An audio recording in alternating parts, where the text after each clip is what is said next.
Hello students, welcome to online study on our YouTube channel. Please keep watching, like, subscribe, comment and share my videos. Today we shall do second poem of the book Flamingo. The name of the poem is An Elementary School Classroom in a Slum, written by Stephen Spender.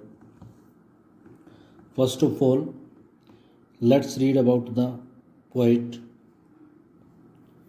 Stephen Spender, 1909 to 1995, was an English poet and an essayist.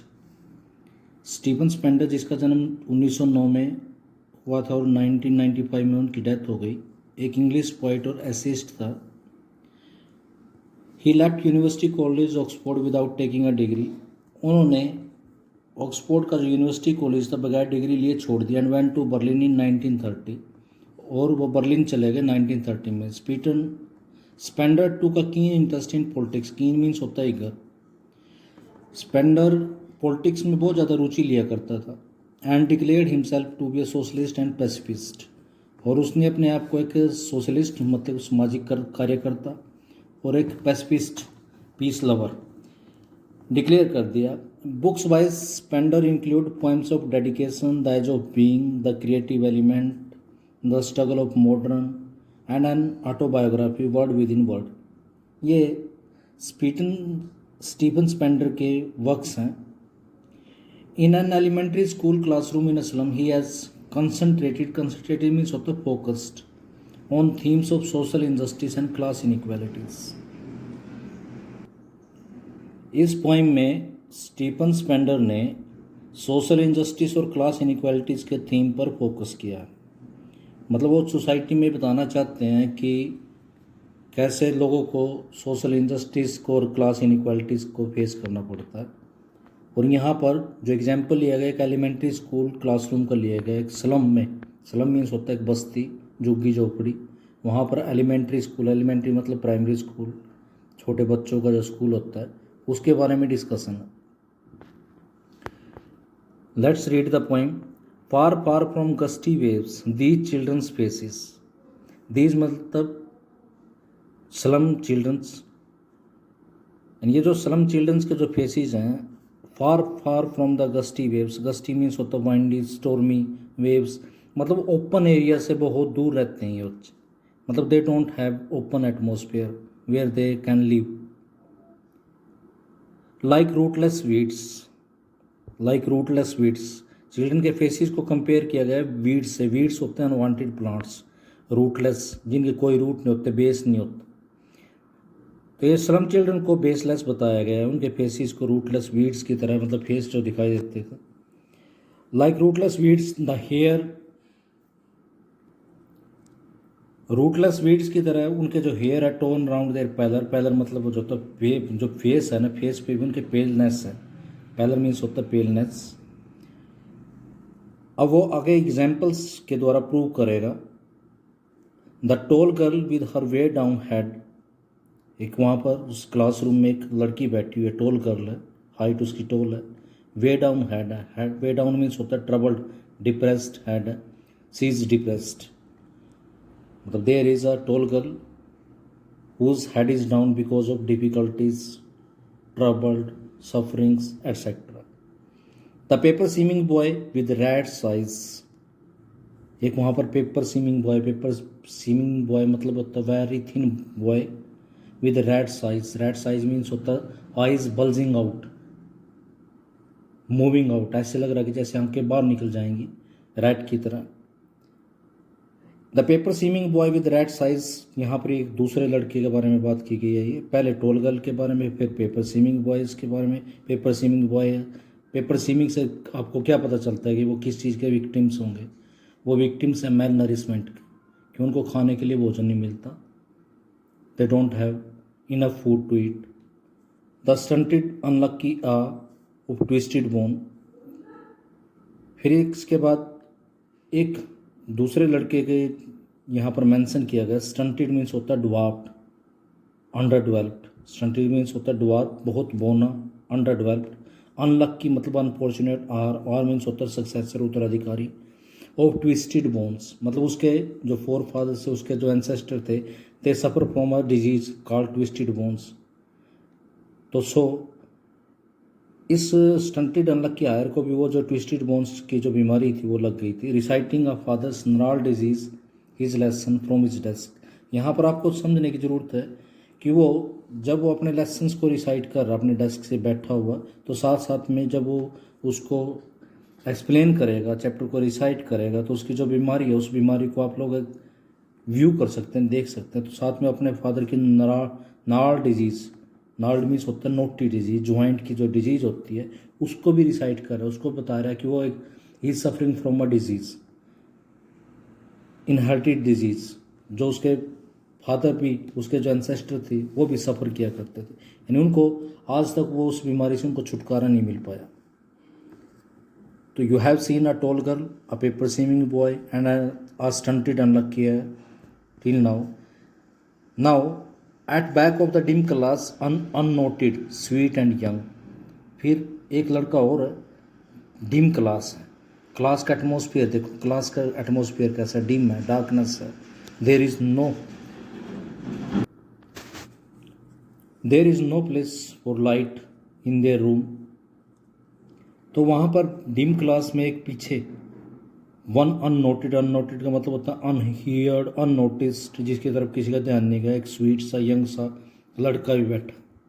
His eyes live in a dream. अब यहाँ पर tall girl के बारे में एक ही line में बताया गया, पेपर स्विमिंग लड़के के बारे में एक के लाइन में बताया गया, स्टंटेड अनलकी एयर के बारे में एक ही लाइन में बताया गया। यहाँ पर जो ये स्वीट और यंग बॉय है इसके बारे में 2 लाइनों में बताया गया। His eyes live in a dream of squirrels game. तो वो ड्रीमिंग कर रहा है, स्क्विरल्स का गेम की ड्रीमिंग कर रहा है, जो इन ट्री रूम में मतलब अपने वृक्ष पर खेल रही थी। अदर दैन दिस, इनके अलावा, मतलब अदर दैन दिस का मतलब क्या आता है कि वहाँ पर आप लोग एक टॉल गर्ल को देखेंगे जो जिसका हेड वे डाउन है, एक आप पेपर स्विमिंग बॉय को देखेंगे रेड आइज, एक अनलकी आया जो ट्विस्टेड बोन की बीमारी से पीड़ित है। उसके अलावा वहाँ पर एक स्वीट सा यंग लड़का भी है जो स्क्विरल्स गेम की ड्रीमिंग कर रहा है। तो फर्स्ट ऑफ ऑल यहाँ पर फर्स्ट स्टैंजे में आप लोगों ने क्या देखा, स्कूल के उसका जो स्कूल का जो क्लासरूम है उसका एटमॉस्फेयर देखा, वहाँ पर जो बच्चे बैठे हैं उनकी कंडीशन देखी। Next, on sour cream walls donations Shakespeare head cloudless at dawn civilized dome riding all cities belled flower Tyrolese valley. तो वहाँ पर जो क्लासरूम था, क्लासरूम जो है वो उसकी जो वॉल्स हैं वो शोर क्रीम वॉल्स हैं। शोर क्रीम मतलब अनप्लेजेंट, नेस्टी, डिसटेस्टफुल वॉल्स हैं। और वहाँ पर डोनेशन लिखा हुआ, कंट्रीब्यूशन लिखा हुआ, जो लोग कंट्रीब्यूशन देते हैं वो चीज़ लिखी हुई है। शेक्सपियर का हेड मतलब शेक्सपियर की पिक्चर वहाँ पर हंग की हुई है, क्लाउडलेस एट डॉन। और जब सवेरे आप लोग वहाँ पर जाओगे तो वहाँ पर क्लाउडी एटमॉस्फेयर होता है, मतलब there is no refreshment, there is no fresh atmosphere in the morning also. Civilised dome riding all cities, वहाँ पर तरह तरह की पिक्चर्स लगी हुई हैं, मतलब जो सिविलाइज पीपल की पिक्चर्स हैं, सिविलाइज बिल्डिंग्स की पिक्चर हैं जिनको अच्छे से दिखाया गया है, वहाँ पर उस क्लासरूम में लगाई हुई हैं। Belled flowery Tyrolese valley, Tyrol valley की पिक्चर लगाई हुई है जिसको फ्लावरी दिखाया गया चारों तरफ। तो वहाँ पर ऐसी ऐसी चीज़ें हैं उनकी क्लासरूम में। Open handed map award the word it's word, एक वहाँ पर ओपन हैंड से अपनी व्हीलिंग से लोग पहले मैप ड्रॉ कर देते थे, तो वो वहाँ पर वो उसकी पिक्चर भी हंग की हुई है। And yet for these children these Windows not this map. तो फिर भी इन बच्चों के लिए जो स्लम चिल्ड्रन हैं उनके लिए दीज विंडोज़, यानी वो जो उस क्लासरूम की जो विंडोज़ है, नॉट दिस मैप, ना कि ये map, this world their world, यानी ये जो विंडोज़ जिन विंडोज़ में वो रहते हैं, जिस क्लासरूम में वो रहते हैं, वो उनका वर्ड है, ना कि वो map. Where all their future painted with a fog, यानी वो एक ऐसे क्लासरूम में रहते हैं जहाँ पर उनका फ्यूचर फोग की तरह पेंटेड है, कवर्ड है। फोग के मतलब फोग मीन्स होता है, फोग मिस्टी होती है, तो उनका भी जो फ्यूचर है अनसर्टेन है, फोगी है, मिस्टी है, हेजी है। A narrow street sealed in with a lead sky, मतलब they lived in a street which is narrow, sealed in with lead sky, covered with lead means होता है dust particles, there is an atmosphere of dirty atmosphere where they live, far from rivers, caves and star of worlds. Caves water bodies होती हैं। तो ये जो बच्चे हैं slum children हैं, बहुत दूर रहते हैं नदियों से, वो नदियों तक भी नहीं जा सकते, उनका कोई मतलब उनका लिंक नहीं है, अप्रोच नहीं है, कैप्स के पास नहीं जा सकते। स्टार्स ऑफ वर्ल्ड्स, हेडलैंड्स, कैप्स होती है हेडलैंड्स या पेनिनसुला। स्टार ऑफ वर्ल्ड्स का मतलब होता है कि जो इम्पोर्टेंट पर्सनस हैं उनसे दूर है इनके रहने का place. Surely Shakespeare is weak, the map a bad example, with sheep and sun and love tempting them to steal. Surely means यहाँ पर पोइट कहता है कि शेक्सपियर उनके लिए वीक्ड है। वीक्ड मीन्स होता है बैड है। शेक्सपियर का उनकी लाइफ से कोई लेना देना नहीं। The map a bad example है, यानी वो मैप जो वहाँ पर ओपन हैंडेड ड्रॉन किया गया था वो भी उनके लिए बैड एग्जाम्पल है, क्योंकि वो अपनी लाइफ को ओपन हैंडेडली ड्रॉ नहीं कर सकते, उनको वहीं पर लिमिटेड होकर रहना पड़ेगा वहाँ पर। विद सीप्स एंड सन्स, यानी वो मैप जिसमें सीप्स दिखाया गया, सन दिखाया गया, लव दिखाया गया, वो उनको उन बच्चों को टेम्पटिंग कर रहा है, अट्रैक्टिंग कर रहा है देम टू स्टील। स्टील का मतलब होता है स्लिप, कि वो वहाँ से भाग जाएं, move away. For lives that slyly means होता है cunningly, mysteriously turn into their cramped holes. Cramped holes means होता है अनकम्फर्टेबल स्मॉल होल्स। होल्स मतलब their classroom is like a holes. From fog to endless night, यानी वो उस अपनी life से दूर भागना चाहते हैं जो चुपके से उनके क्रैम्प्ड होल्स में एंटर कर गई है। मतलब वहाँ पर जो पिक्चर टंगी हुई थी, शेक्सपियर की पिक्चर थी, मैप था, उसको देखकर वो टेम्प्ट हो गया कि हम भी कभी इन चीज़ों को देखेंगे, तो वो उनका मन कर पड़ता है कि हम भी यहाँ से निकल जाएं या हमारे क्रैम्प्ड होल से निकल भाग दें। यहाँ की जो एंडलेस नाइट है, फोगी एंडलेस नाइट, उससे भाग जाएं। मतलब वो वहाँ से स्लिप होना चाहते हैं, वहाँ से अपने आप को निकालना चाहते हैं। On their slag heap, these children wear skins peeped through by bones and spectacles of steel with mended glass. On their slag heap, मतलब they lived on the waste material.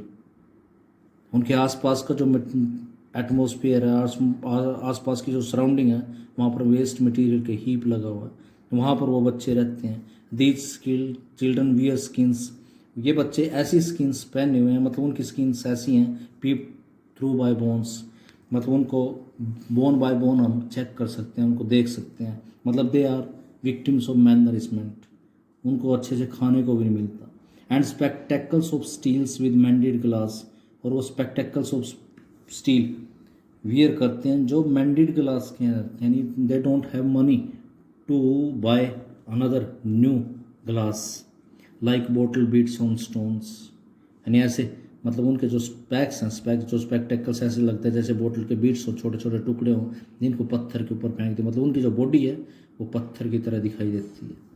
All of their time and space are foggy slum, यानी उनका कोई सा भी time हो, मतलब all the time 24 hours space, जितना भी उनका एरिया जहाँ पर वो रहते हैं, आर फोगिस स्लम, यानी वो सिर्फ स्लम एरिया है, वहीं पर रह सकते हैं, वहीं पर, उनके अलावा कहीं पर नहीं जाते।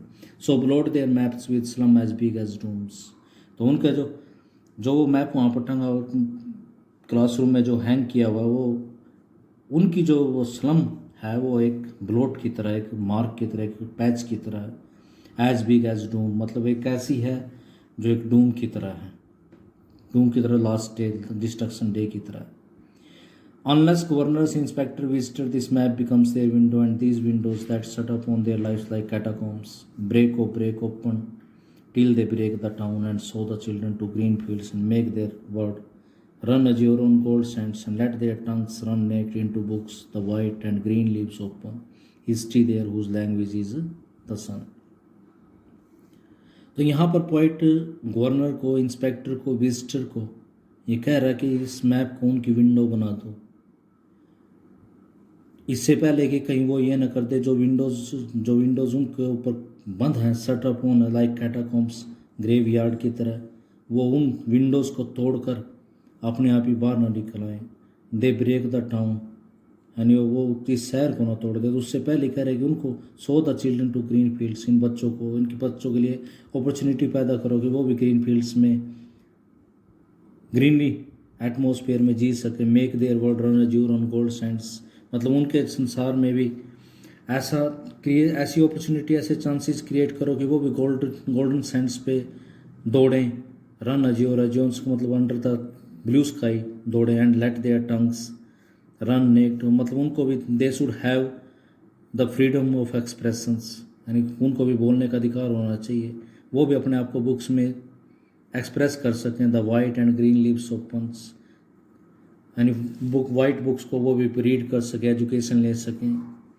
History their whose language is the sun, क्योंकि हिस्ट्री उन्हीं की होती है जिनकी लैंग्वेज क्या होती है, सन होती है, मतलब जिनके अंदर एनर्जी होती है। तो आप लोगों ने देखा स्टूडेंट्स की कैसे एक स्लम एरिया के जो स्कूल की क्लासरूम के वहाँ पर जो बच्चे रहने वाले उनकी कंडीशन को कैसे शो किया गया है। इस पिक्चर में कुछ फिगर ऑफ स्पीच हैं, मेनली जो फिगर ऑफ स्पीच हैं वो मेटाफर और सिमली है। First of all example, simile के एग्जाम्पल्स आप लोग यहाँ पर देखेंगे। I have written here like rootless weeds, यानी रूटलेस वीड्स की तरह उनके जो राउंड पैलर फेस थे उसको कंपेयर किया गया रूटलेस वीड्स से। जहाँ पर आप लोग लाइक और एज देखें तो वहाँ पर आप लोग सिमली का एग्जाम्पल देंगे कि वहाँ पर सिमली है। Like bottle beats on stones, ये भी सिमली का एग्जाम्पल है। These window that set up on their lives like catacombs, windows को कैटाकॉम्स की तरह कंपेयर किया गया है। Then there is metaphor, paper seeming boy, civilized dome riding, all cities, their future painted with a fog, a narrow street sealed in with a lead sky, lives that slyly turning their cramped halls on their slag heap, history there whose language is the sun। इन सभी lines में metaphor figure of speech use की गई है। Metaphor क्यों है यहाँ पर, क्योंकि यहाँ पर पेपर सीमिंग बॉय को मतलब कहने को तो पेपर सीमिंग बॉय है, लेकिन यहाँ पर जो मेटाफोरिकली जो बात बताई गई है कि वो अननरिशमेंट का शिकार है। Civilized dome riding all cities, civilized domes का मतलब यहाँ पर ये है कि ऐसी ऐसी ब्यूटीफुल बिल्डिंग्स हैं इस वर्ल्ड में कि उनको देखकर उनका जो स्लम क्लासरूम है वो उनको बुरा लगता है। तो मतलब यहाँ पर civilized domes tall buildings, beautiful buildings के लिए पेंट किया गया, दिखाया गया। Their future painted with the fog, तो मतलब ये जो लाइंस हैं ये वर्डली जो इनका मीनिंग है वो अलग है, लेकिन डीपली जो है मेटाफोरिकली इनका जो मीनिंग है वो दूसरा है। तो इनमें मेटाफर, तो मेन जो फिगर ऑफ स्पीच इस पोइम में elementary school classroom in slum में है मेटाफर और सिमली है। That is the end of the poem. Hope you have enjoyed it. Please keep watching my videos. Do not forget to like and subscribe my channel. It will inspire me for more and more better content. Thank you.